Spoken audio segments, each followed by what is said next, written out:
It was a perfect day in May, and Melody Ellison could hardly wait for her father to pull the car to a stop in front of her grandparents' house.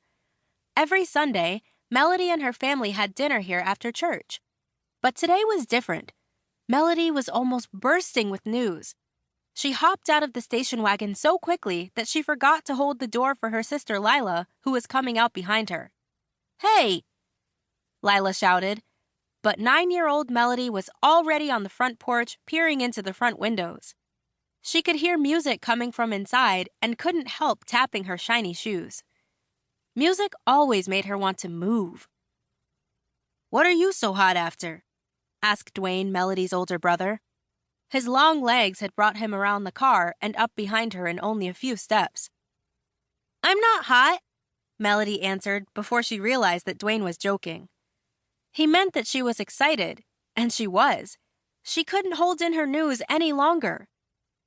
"Miss Dorothy asked me to sing a solo for Youth Day," she said proudly.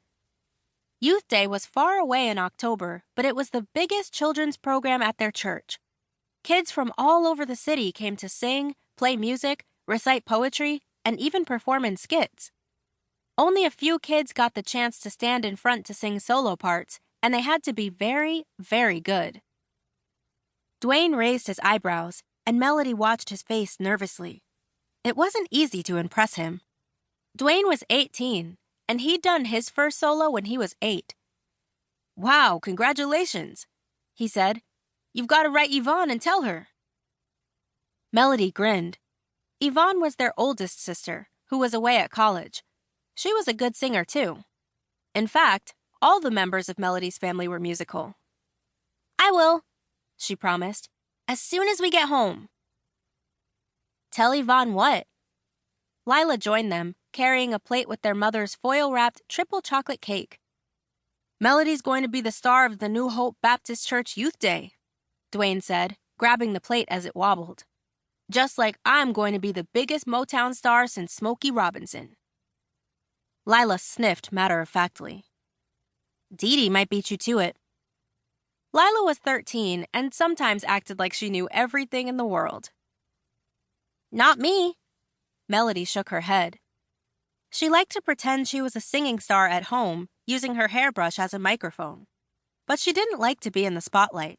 She felt safe in the children's choir when the congregation was full of the church families she'd known all her life. But she was nervous about standing alone on Youth Day in front of a big crowd full of faces she didn't know. Melody's parents crowded onto the porch as Big Mama swung open the door. Melody had always thought it was funny that they called her grandmother Big Mama, since she wasn't especially tall. But the name was a sign of respect. Besides, when her grandmother sang, her voice was very big. "Hello, my chicks," Big Mama said, waving everyone inside. She greeted each of her grandchildren with a rose-scented squeeze.